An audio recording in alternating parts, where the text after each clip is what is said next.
Hello everyone, and welcome to my channel. I got another Steam Deck video for today, but this time it's an overall review on the device itself, SteamOS, dual booting into Windows, running emulators, and how everything is going for me the past 2 weeks that I've owned the deck. Now let's get into it. Booting up the system for the first time and going through the whole setup process was a breeze for me, considering that I am very familiar with Steam and how things work with them. After the Steam Deck was all updated and ready to use, the first game I downloaded was Skyrim. After downloading and installing the game, I was absolutely blown away. I was amazed that it was running exactly the same as my desktop, using all the high resolution texture packs and such. I was also surprised to see how it synced to the cloud just seamlessly, leaving me exactly where I left off in the game. I thought that was awesome. After a few days of learning SteamOS, how desktop mode works, how to install plugins like CSS Loader, Power Tools, Animation Changer, and by the way, there are hundreds of different plugins and add-ons that are absolutely free to customize the deck for your personalization. It's absolutely great. Basically, after getting comfortable, I guess you would say, I decided to dual boot the system and install Windows 11. Now, deciding on installing Windows 11 over Windows 10 was not an easy choice. I was very skeptical on the decision just for the fact that Windows 10 is more optimized for gaming and overall more stable operating system, and I use 10 for every device I own. The reason behind me choosing Windows 11 is simply because of the touch and handheld features the operating system has to offer compared to 10. This would be the very first Windows 11 install that I've ever done on a device, and it went smooth as butter. If you're wondering how to dual boot your Steam Deck into Windows, there are plenty of YouTube tutorials out there that make it super easy. I ended up buying a cheap Windows 11 Pro to-go key, just because that I knew I was going to be using a lot of the customization features. You don't have to necessarily buy a key, but if you want all the customization features, I highly suggest it. Speaking of customization, check out this protective case from Jsaux. The Jsaux ModCase it offers 100% full protection and is the only case that has a face cover besides the comparable, more expensive $70 kill switch case from dbrand, which is an awesome case too, by the way, but this one is only $30 and I love it. It comes with a foldable zinc alloy kickstand, an extra plastic stationary stand, a strap to hold all your devices to the back of it, and a detachable face cover. I also paid an extra $10 for a 2-pack of tempered glass screen protectors. I figured I couldn't go wrong with this. The only downside, it took a while to get here from China.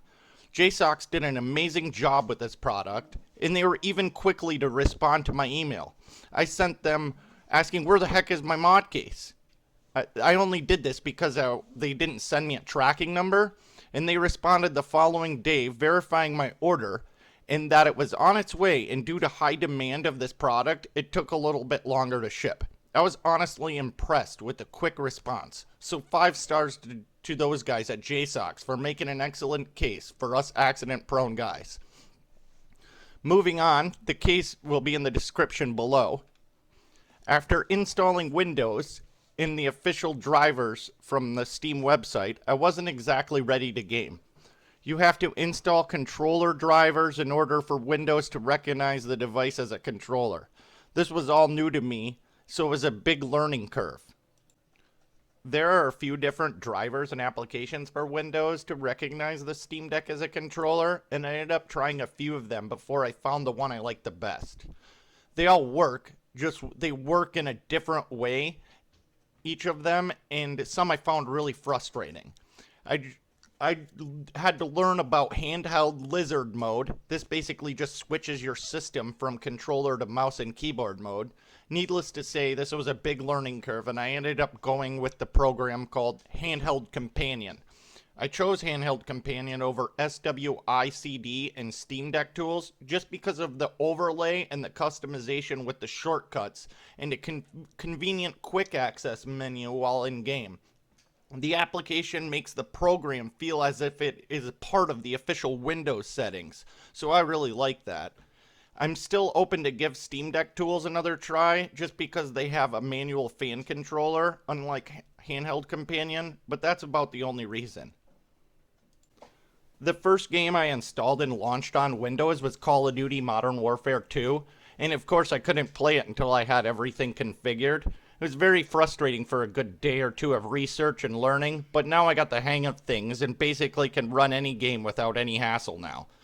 Now, with that being said, I do not recommend dual booting Windows on the Steam Deck for everyone, especially if you're not a very tech savvy person.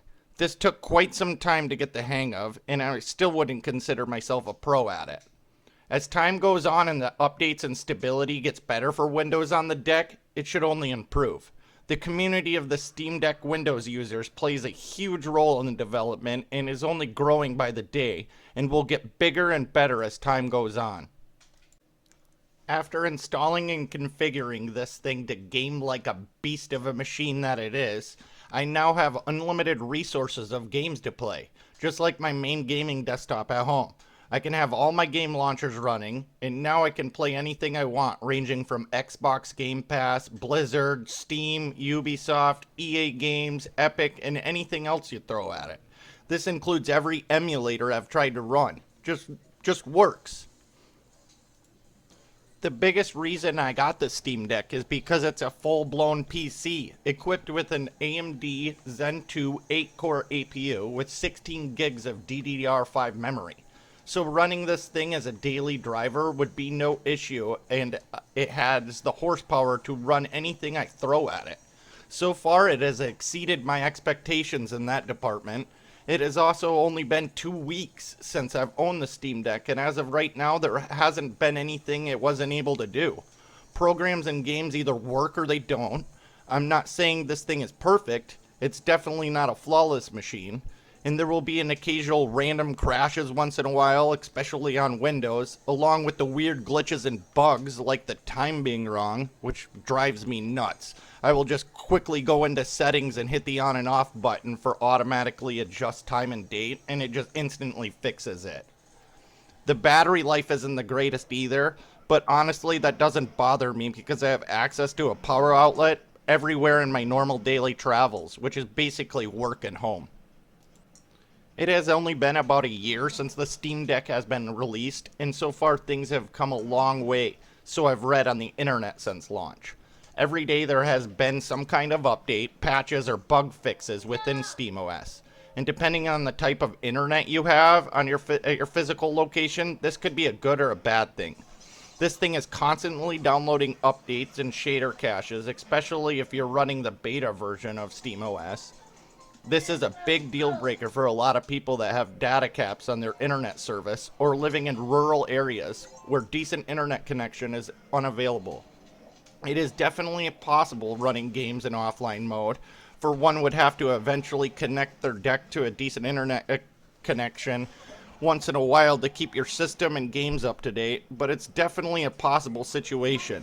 If all that you want to do is run emulators, non-multiplayer, and offline games, then the Steam Deck offline would most likely be an excellent decision, just because of the portability and the versatility. Overall, the Steam Deck has been my new favorite device, and the entire experience has been amazing. I love tinkering around with things, and I have been testing and playing everything I can on it. I have spent more time on my Steam Deck since I've had it than my powerful gaming desktop. My 3-year-old son has been loving it because he has been using my desktop more and gets to play Spider-Man on ultra graphics instead of my gaming laptop connected to the living room TV. This was my honest review of the Steam Deck and the Jsaux ModCase, and a little bit of thoughts and insights on how I set everything up. Do I recommend the Steam Deck for everyone? No, I could only recommend this device to someone that knows exactly what they want out of it. If you plan on buying a portable handheld for gaming, do your research first. Find out what it can and cannot do, because if you buy one of these expecting just to hit play and run games, you might as well just return it and get yourself a Nintendo Switch. I'm not talking bad or hating on the Switch in any way either. the Switch is an awesome console, but in its own realm. Comparing the two systems is just unfair. I'm just saying the Steam Deck is a completely different machine, unlike anything else out there, and the fact that you cannot buy or build a computer for $400 anymore that has these type of capabilities is straight mind-blowing. I just wanted to make this video to show off the deck and the Jsaux ModCase and brag them up a little bit for making an excellent product for us accident-prone people like me that own fancy tech. So keep up the great work and the cool ideas, guys. Anyways, please like, share, and subscribe. Everyone have a nice day.